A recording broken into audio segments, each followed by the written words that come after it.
Velkommen alle sammen. Today we're speaking about two very interesting things, seidr, and we're going to learn a little bit about the practice of this mysterious art that can help some people interested in trying to practice this in the modern day, because I know a lot of people are interested in that. A lot of the girls, but more importantly, we're going to speak about the Normans in this video, and specifically Norse battle magic, so something for the guys too. And as I always say, the Christianization dates of pagan peoples all over Europe that the history books tell us is a load of shit. Paganism survived much, much longer than we are told, and here's a cool story of that. So the Normans, most of you know their story. It was a settlement of Vikings that was given land in northern France, basically to stop the Viking raiding and protect France from further Viking raids. The story of Rollo, you all know that, or as his Norse name would have been, Rolf. He was the guy given this land to lead. This was in the early 900s, and the story goes that thousands of Vikings settled in France and became civilized and good Christian boys right away, and I'll tell you in a minute why that's not true. But fast forward 150 years for the sake of this video to the famous Norman invasions of England. There were three main players here. We had the English King Edward, who came to power, but he died during these kind of invasions, so his brother-in-law Harald Gudwinson, I should say Harold as it is in Norwegian, not to be confused with Harald, who was the Norwegian king at this time. He also thought he had a title to the English throne because of marriage, lineage, things like that. There were a few people that thought they had the right to rule in England. And another one was the Duke of Normandy, William. So England was about to get fucked from both holes like a Norse Eiffel Tower. So important about the Norwegians at this time. The history books will say that Norway became Christian in the year 995 when Olav Tryggvason ruled, but what they forget to mention is that he was killed by the pagans because they hated him. So Norway was again pagan, and even though the kings, some of the kings after this time may have been Christian, they were still pagan. But by the time of these invasions in 1066, Norway was honestly probably half and half, if I'm honest with myself. Paganism was illegal officially, but they would have been living peacefully together for probably another 100 or 200 years after this. Most historians will admit that.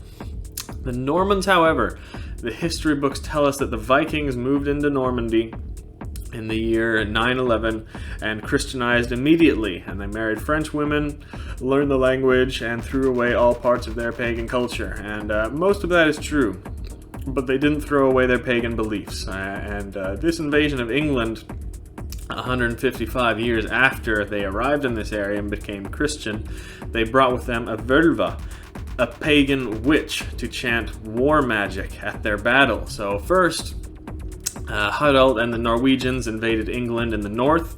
They won some battles, but they were eventually defeated by the English in a surprise attack.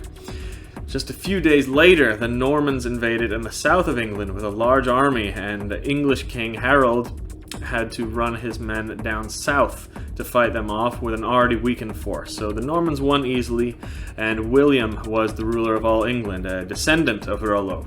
But there was much revolt in the next few years, but one of the most difficult rebel forces was Anglo-Saxon forces residing in the Isle of Ely, helped by the Danes.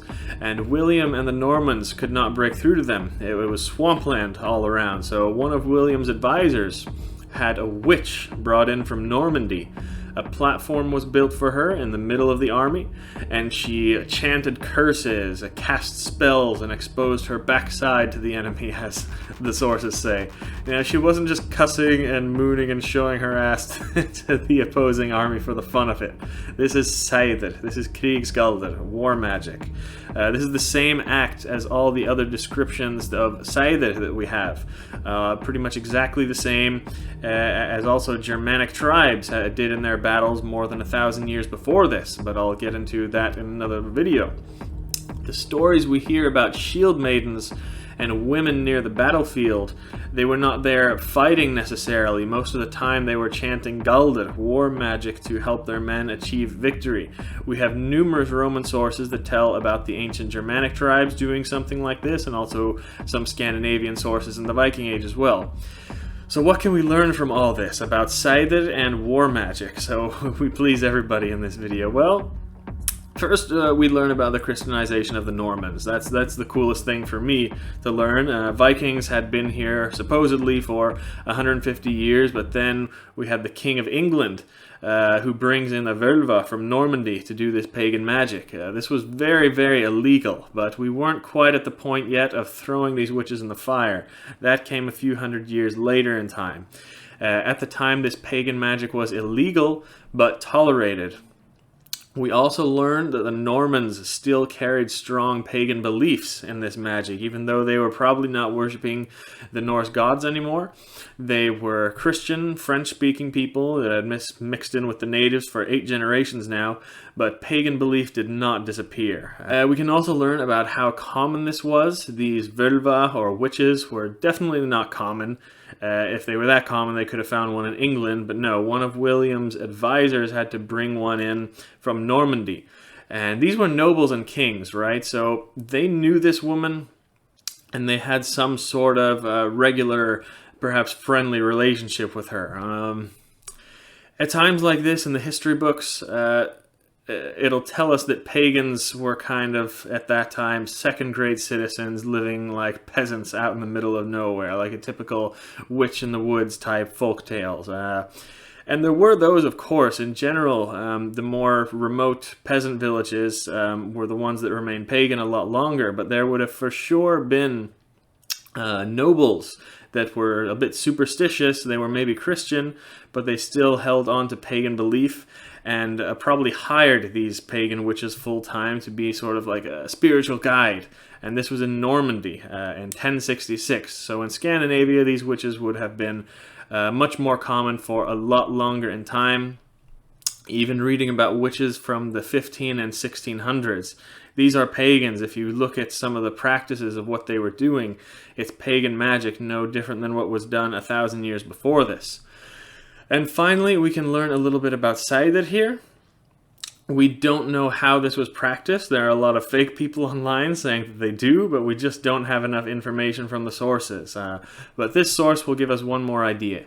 We already know that Seidr was always done on a platform. They got up on an elevated stage or a platform somehow. They chanted, they cast spells. It was sexually shameful, regarded as very sexually shameful. But now we have this aspect of exposing your ass. Why was this done? Well, there's 2 possibilities here. One is that the ass and tits were shown to attract the spirits. That's probably part of it. Guys, we aren't any different in life than we are in the spirit world. We always show up when there's tits out. The other possibility, though, is that she exposed herself to make the men more warlike, filled with rage and inspiration. We see this here in this Norman battle, but we also see records of this in Roman times, 1,000 years before. Tacitus is one of the ones who wrote about how the Germanic tribes would be in battle and their women would be on the sidelines chanting and exposing their breasts, and this would bring incredible rage and spirit for the men, the Germanic tribes trying to defend themselves from the Romans. So these are the kinds of things that bring out Odr, and this is what, you know, any modern people that want to practice Seidr or any type of Norse magic need to understand. Odr is the deepest level of our soul that is always there. It's basically translated, it means frenzy, rage, excitement, ecstasy, things like that. It's also where Odin's name is derived from and a large part of what he represents in the myths. So it's this spiritual energy of Odr.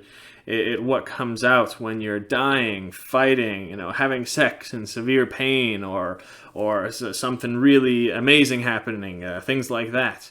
Now, when those things happen, you're not quite yourself, are you? We call it adrenaline or fight or flight response today, but it's really not the same understanding of it. This word really has no equivalent of what we can understand today. So remember, today, Also, how desensitized we are to a naked woman. Only in the past 30 or 40 years has it been so easy to see a naked woman. I mean, just pull out your phone on Instagram or turn on the TV and you pretty much see all of it. But this is not how it was any other time in human history. You were lucky to see 1 or 2 pairs of tits in your whole life in ancient times. And I'm talking to the guys here. We think, oh, tits, naked woman, today, who cares? We've seen thousands of those. It doesn't even do anything for us anymore. But it wasn't always like this, was it? Think back to when you were a kid, the first time you saw a naked woman and you thought, oh, fuck yeah! And you thought you could punch through a wall at 5 years old. So this is how our ancestors long ago would have felt in adulthood. It makes very good sense that a naked woman would have inspired a warlike rage on the battlefield and helped with victory. They thought it was magic. They thought it was bringing out this spiritual aspect of Seidr. Today we might call it a testosterone or energy boost or aphrodisiac or dopamine or whatever.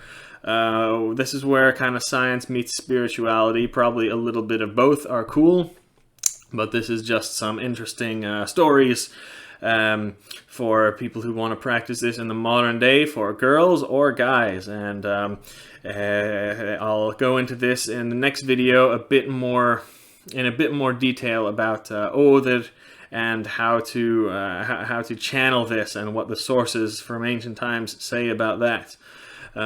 Because we can use it for today to be beneficial for us, but yeah, I'll talk about that in my next video. And so hope you learned something new for today. That's all. Vi ses nästa gång.